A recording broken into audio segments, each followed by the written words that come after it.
ये विकास तो दिल्ली सरकार का काम है ना। ये नमस्कार, हम इस समय हैं न्यू अशोकनगर वार्ड नंबर 190 में। और जैसा कि आप लोगों को पता है कि चुनावी सरगर्मियां तेज हैं। हर पार्टी अपना जोर आजमाइश के लिए लगी हुई है। तमाम दावेदार है सभी पार्टियों में। अलग अलग पार्टियों का जैसा हो रहा है कि डिसीजन पार्टियां ले रही हैं। कैंडिडेटों की छंटनी जारी है। प्रबल दावेदार के रूप में अनिल शर्मा जी हमारे सम्मुख मौजूद हैं। शर्मा जी, बहुत बहुत स्वागत है आपका। धन्यवाद। शर्मा जी, चुनावी समीकरण की अगर बात करें तो यहाँ पे अशोकनगर में जो कहा जा रहा है कि ब्राह्मण वर्ग, जो ब्राह्मण वोटर जिधर खिसक जाएगा उधर जीत पक्की होती है। और पिछले चुनाव में ऐसा देखा भी गया। इस बार क्या देख रहे हैं? बिल्कुल सही है। न्यू अशोकनगर में ब्राह्मण मतदाताओं की संख्या सबसे अधिक है। अगर कास्ट के टर्म से देखते हैं तो उसमें चाहे किसी भी क्षेत्र के रहने वाले ब्राह्मण हों, उन सभी में ब्राह्मण की लगभग 22,000 से 25,000 की जो वोटिंग है वो ब्राह्मणों की है। शर्मा जी, पूर्वांचल के हिसाब से अगर ये भी कहा जाता है कि पूर्वांचल को मतलब प्राथमिकता दी जाती है अशोकनगर वार्ड में खासकर, तो इस बार क्या कुछ देख रहे हैं आप? देखिए, ऐसा है, भारतीय जनता पार्टी जब टिकट किसी कैंडिडेट को देखती है तो क्षेत्र के हिसाब से नहीं देखती कि किस क्षेत्र का प्रतिनिधित्व कर रहे हैं या क्या है। क्षेत्र में विचारधारा किस पार्टी की है, भारतीय जनता पार्टी की यहाँ पे विचारधारा के लोग हैं तो किसी कार्यकर्ता को देती है। इसमें यहाँ पे बहुत सारे कार्यकर्ता दावेदार होंगे, उनका कार्यकर्ता का किसी का भी अधिकार भी होता है कि वही किसी हर कार्यकर्ता का अपने क्षेत्र से मांगे, तो वो किसी भी कार्यकर्ता को दे सकती है। पार्टी सारे सक्षम कार्यकर्ता होते हैं, उनमें किसको दे, पार्टी को एक निर्णय लेना होता है तो पार्टी किसी के लिए भी टिकट दे सकती है। शर्मा जी, इस बार मुकाबला आम आदमी पार्टी से है बजाय कांग्रेस के। तो आम आदमी पार्टी का जो है देख रहे हैं कि जनाधार बहुत ज़्यादा है। और वहीं ये भी कहा जा रहा है कि इस बार टक्कर बहुत कड़ी है आम आदमी पार्टी से। तो किस तरह से इस बार चुनाव का आप देख रहे हैं? देखिए कि चुनाव एक लोकतंत्र का एक बहुत बड़ा पर्व है। हर पार्टी को अपने विचार रखने का, अपने काम जो किए हुए हैं पीछे उनको कार्य रखने का, जनता के बीच जाने का मौका मिलता है। यही अवसर पर चाहे आम आदमी पार्टी है, उनके जो घोटाले हैं, उनके जो भ्रष्टाचार है, शराब की नीति हो या शिक्षा के जो बिल्डिंगें खड़ी की हैं जिसके 31,000 रुपये कमरा बनाया, जिसमें इसकी कॉस्ट 8 लाख का है और 31 लाख का उन्होंने किराया है। चाहे टेबल वगैरह इन्होंने दिए हैं 35 हज़ार रुपये की हैं, जो 5-6 हज़ार की एक्चुअल उसकी कॉस्ट है। तो ये तो जो उसकी ऑडिट रिपोर्ट आई है उसकी उन्होंने मार्किंग की, ये किसी आरोप किसी पार्टी का नहीं है। तो वो उनकी जनता सब जान चुकी है उसको कि भाई भ्रष्टाचार है, शराब का घोटाला कितना है कि उसमें किस हिसाब से कमीशन खाया। और अभी तो जेल से जो ठग हैं एक बंद हैं, उनसे किस हिसाब से उनके सत्येंद्र जैन उनकी मुलाकात की है। और 50 करोड़ का जो घोटाले की बात, ये 50 करोड़ लिए सत्येंद्र जैन ने, 12 लाख उनको एक राज्यसभा सांसद बनाने के लिए जिस हिसाब से 50 करोड़ की घूस दी है। तो ये एक केजरीवाल सरकार, आम आदमी की सरकार जो कहते हैं कि हम आम आदमी की सुनते हैं, वही आम आदमी को लूट के उसको भ्रष्टाचार के रूप में कन्वर्ट कर रही है और अपने पार्टी का वो कर रही है। वो जनता जान चुकी है कि दिल्ली की पूरी जनता जान चुकी है। उसको जनता अब इसको निगम के चुनाव में पूरी तरह नकारेगी। लेकिन मेन मुद्दा अब इस समय आम आदमी पार्टी के पास है कूड़े के पहाड़, उस पर क्या कहेंगे? देखो, कूड़े का पहाड़ जो गाजीपुर में कूड़ा है, पिछले 3 साल से लगभग हो गए, हमारे क्षेत्र के सांसद गौतम गंभीर जी ने लगातार उनके अथक प्रयास से उसकी लगभग 100 फुट उसकी जो ऊंचाई है कम हो गई है। केजरीवाल जी अब 8 साल बाद वहाँ पहली बार गए फोटो सेशन करने के लिए कि देखो जी ये वो है, वहाँ पे पहाड़ है। अरे वो तो 20 साल से है। शीला दीक्षित थी, 15 साल रही, उनके टाइम से भी है। तो ये तो बल्कि अथक प्रकाश जो प्रयास किया है इसके लिए गौतम गंभीर जी ने, उससे 100 फुट कम हुआ है। और देखिए कि अगले 2 साल में वो लगभग धरातल के बराबर में आ जाएगा, उसकी कोशिश की जा रही है। आज मनीष सिसोदिया ने वो विजिट की, आज की बात मैं बता रहा हूँ, तो उन्होंने कहा कि ये बीजेपी के भ्रष्टाचार का पहाड़ है। पहाड़ भ्रष्टाचार पर कोई भी पार्टी हो, ये तो आम आदमी पार्टी का मनीष सिसोदिया है या कोई है, कोई भी राष्ट्रीय, चाहे कांग्रेस हो या कोई भी पार्टी, भारतीय जनता पार्टी पर या उनकी केंद्र सरकार पर कोई आरोप नहीं लगा पाई। बोलने को बोलते रहे, पर वो ऑथेंटिक तरीके से कहें कि आप देखें, सबूत दें और क्या भ्रष्टाचार किया है, क्या उसकी वो है बेस है बोलने का। बोलने के लिए तो केजरीवाल जी ने शीला दीक्षित पे बोला था, कहाँ है वो 10,000 पेज का आरोप पत्र, और वो उसके बाद ही उन्होंने उनके साथ पहली बारी सरकार सत्ता के साथ मिलकर सरकार बनाई थी। मनीष सिसोदिया ने आज एक बात और कही है कि केजरीवाल साहब के पास ऐसा फार्मूला है कि दिल्ली, पूरी दिल्ली से कूड़ा जो है डे बाय डे खत्म हो सकता है।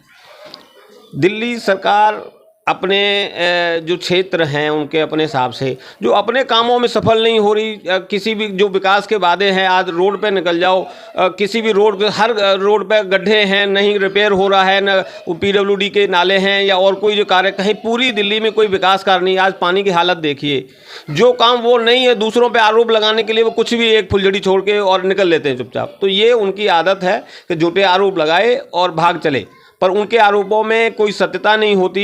एक भूला था चेहरा, एक आम आदमी, मैं वो बहुत बड़ा वो हूँ, एक चेहरा लेके आम आदमी के बीच में जनता के ऑफिस में जाते हैं कि मैं तो बस ये कर दूंगा, पर है कुछ नहीं। दिल्ली के विकास की बात थी, चाहे स्कूल 500 स्कूल बनाने थे, 10 यूनिवर्सिटी बनानी थी, एक भी हुआ न, एक स्कूल बना नया, न एक भी यूनिवर्सिटी खोली गई, न कोई विकास के लिए कोई ऐसा हुआ कि कार्य किया कि जो ये कह सके कि आम आदमी पार्टी ने ये विकास किया है। पिछले 8 साल हो गए उनको, उन्होंने कोई ऐसा विकास का कार्य नहीं जो पुराने रुके हुए काम।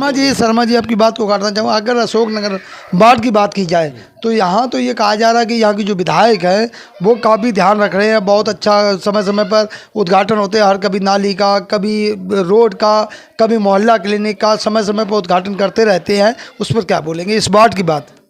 हम जहाँ तक इस बाढ़ की बात है, अशोकनगर वार्ड में विकास कार्य जो सीवर पड़े हैं या रोड बने हैं, आप इससे इतिहास देखेंगे, टेंडर की भी आप जो हुए थे उस टाइम देखिए, हमारे भारतीय जनता पार्टी के तत्कालीन विधायक श्री सुनील वैद्य जी के द्वारा टेंडर कराया गया, अथक प्रयासों से ये काम शुरू कराया गया था, और उसकी कार्य सीमा थी लगभग 5 वर्ष। 5 के 8 वर्ष हो गए, आज तक सीवर और रोड के जो टेंडर के कार्य थे आज तक पूरे नहीं हुए, क्योंकि वो आम आदमी के विधायक या जितने भी लोग हैं वो कमीशन के चक्कर में काम को रोकते गए, लटकाते गए, और वो सारा काम आज तक भी पूरा नहीं हुआ पाया, और सड़कें दोबारा टूट गई हैं जिनकी म्याद खत्म हो रही हैं, रिपेयरिंग का भी कोई हिसाब नहीं है। ये तो बस आए, कहीं पे आए, 4 कार्यकर्ताओं को इकट्ठा किया और उसको उन्होंने लिया, फीता काटना है, कहीं पे वो करना शुरू किया।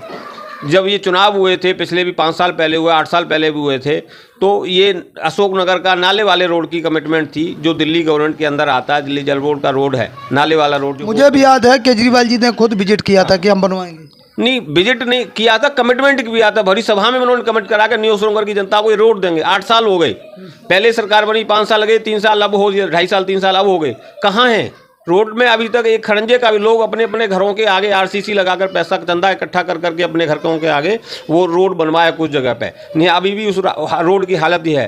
तो किस चीज़ का फीता काट रहे हैं? वो अपने नाम का बोर्ड लगा के किसी भी रोड पे जाके, गली में जाके कि ये बस ये काम मैं करा रहा हूँ, और फीता काट रहे हैं। तो वो मोहल्ला क्लिनिक की जैसी सौगात तो मिल चुकी है। मोहल्ला क्लिनिक देखते हैं, वहाँ जानवर बते, कोंडली का देखो, और वहाँ का यहाँ का भी जब चलेगा, जब पता चलेगा यहाँ कितने डॉक्टर आ रहे हैं, यहाँ पे क्या दवाइयों की सुविधाएं मिल रही है, कुछ महीनों में चालू हो जाएगा। ये सिर्फ अब इलेक्शन आ रहा है तो इनको सब ये ढांचा लाके कहीं से रेडीमेड, कहीं के कूड़े में पड़ा हुआ तो उसको उठा के पेंट सेंट करा के लिया और 10-5 करोड़ रुपए का बजट बना के पास करके खा जाते हैं।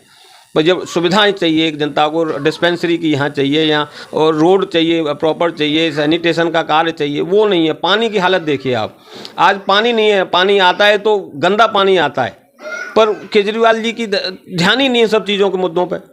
वो तो सिर्फ एक पब्लिसिटी का स्टैंड है, किसी भी क्षेत्र में 10 दिन चले जाओ, फुल पेज ऐड, बस विज्ञापन देना है और अपना काम करना है। आपने शायद देखा नहीं शर्मा जी, विधायक रोहित महरोलिया ने खुद विधानसभा में ये बात उठाई थी कि अशोकनगर को हम शुद्ध पानी देंगे। कहाँ है पानी? शुद्ध पानी ही नहीं है। शुद्ध पानी तो दूर की बात है, आता है तो वो आप अभी भी दिखा दो, किसी भी आप में 1000 घर दिखा दो, न्यूज़ में कोई पानी आ रहा हो 6 बजे से लेके और शाम को रात दिखा लो, या सुबह 8 बजे से 7 बजे से लेके चला लो 12 बजे, तो कोई पानी आता? पानी ही नहीं आता नलों में। पानी अगर थोड़ा बहुत कहीं आता है, सुबह 4 बजे जो आदमी ड्यूटी काम धरने वाला रात को 10 बजे आता है, सुबह 4 बजे जग के पानी कैसे बढ़े? कभी आता है तो 10 मिनट के लिए, 15 मिनट के लिए, घर का खर्चा कैसे चलेगा? वो भी फिर मजबूर हैं, बाहर से टैंकर माफिया का जिनको बांटते हैं पानी, उनको बेच रहे हैं वो पार्टी। अच्छा, ये कहा जा रहा है कि इस चुनाव में भाजपा के पास कोई मुद्दा नहीं है।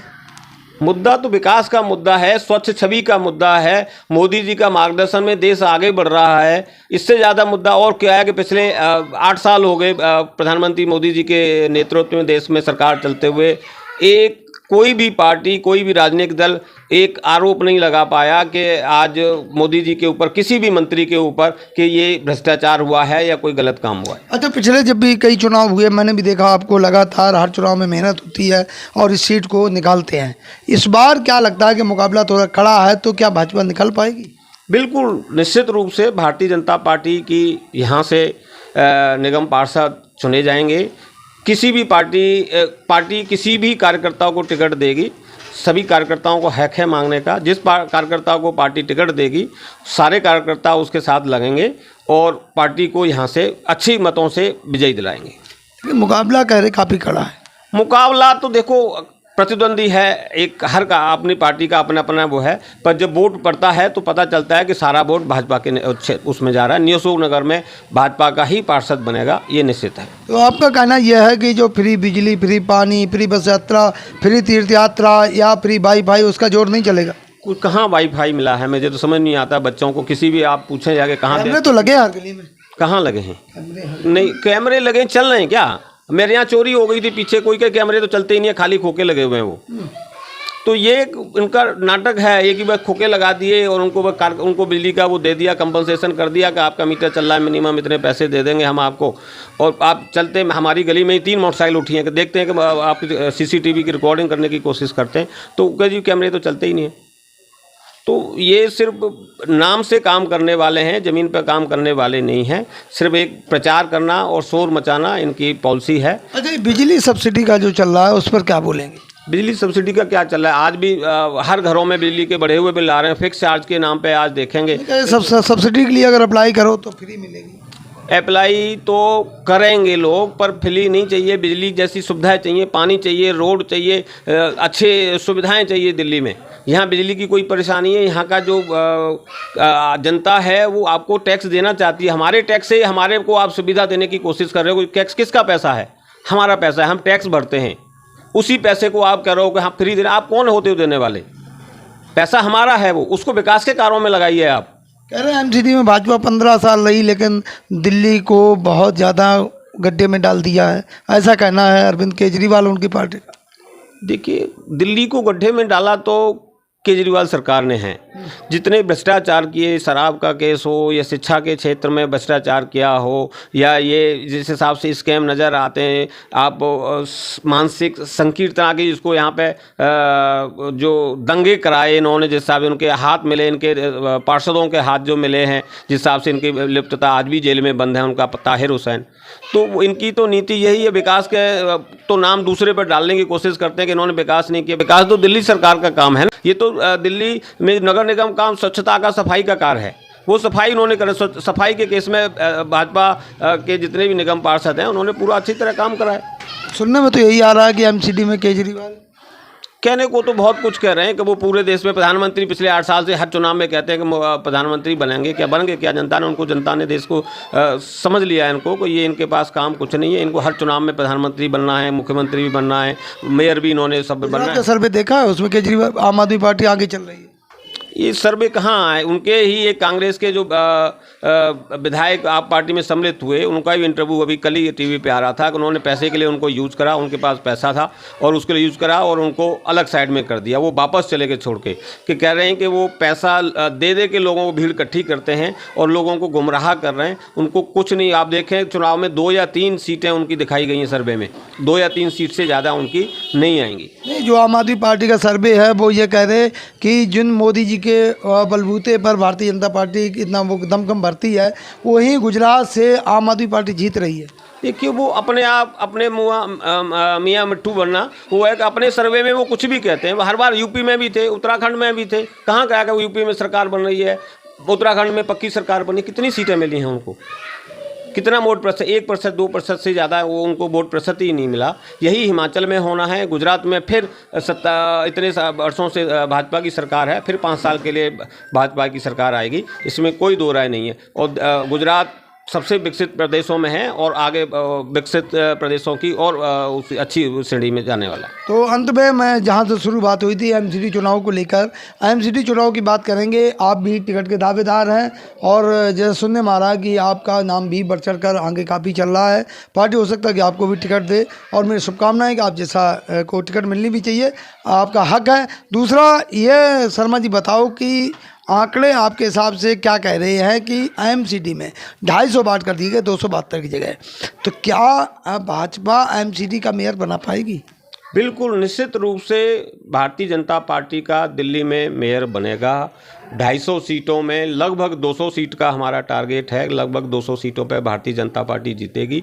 2/3 बहुमत से ज़्यादा मतों से भारतीय जनता पार्टी निगम में जीतेगी और अपना मेयर बनाएगी। ये भी एक मतलब रिकॉर्ड हो जाएगा कि 3 बार पहले आप रह चुके, 4थी बार आने वाले हैं। बिल्कुल बिल्कुल सही है। और क्योंकि भारतीय जनता पार्टी जनता के बीच में काम करती है, क्योंकि नगर निगम का काम जनता हर पब्लिक के ऊपर डायरेक्ट काम होता है। सफाई व्यवस्था है, आपका व्यवहार है, छोटी मोटी जनता के बीच में सुख दुख में आदमी के साथ मिलना है, यही। और साथ ही मोदी जी के नेतृत्व में जिन पॉलिसियों पे देश चल रहा है आज, उसी पॉलिसियों के ऊपर आज हम उसी विचारधारा को लेके आगे चलेंगे और दिल्ली में निगम में सरकार बनाएंगे। तो साथियों देखते हैं, जैसा शर्मा जी ने बताया कि इस एमसीडी चुनाव में मोदी लहर काम आती है या कूड़े के पहाड़ आम आदमी पार्टी ने बना रखा है, दोनों में से आखिर में कौन विजय पाता है। और शर्मा जी ने भी दावा किया कि अब की बार भी 4थी बार रिकॉर्ड मतों से एमसीडी में भारतीय जनता पार्टी की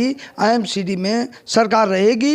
एमसीडी में जो मेयर होंगे वो भारतीय जनता पार्टी के होंगे, ऐसा हमारे अनिल शर्मा जी का कहना है। और साथियों वीडियो को ज़्यादा लाइक शेयर कमेंट करें और साथ में आप इनकी बातों को, शर्मा जी द्वारा कही गई बातों को ज़्यादा से ज़्यादा फॉलो करें, क्योंकि इनकी कही हुई बातें सारी बातें देशभक्ति से ओतप्रोत हैं। धन्यवाद।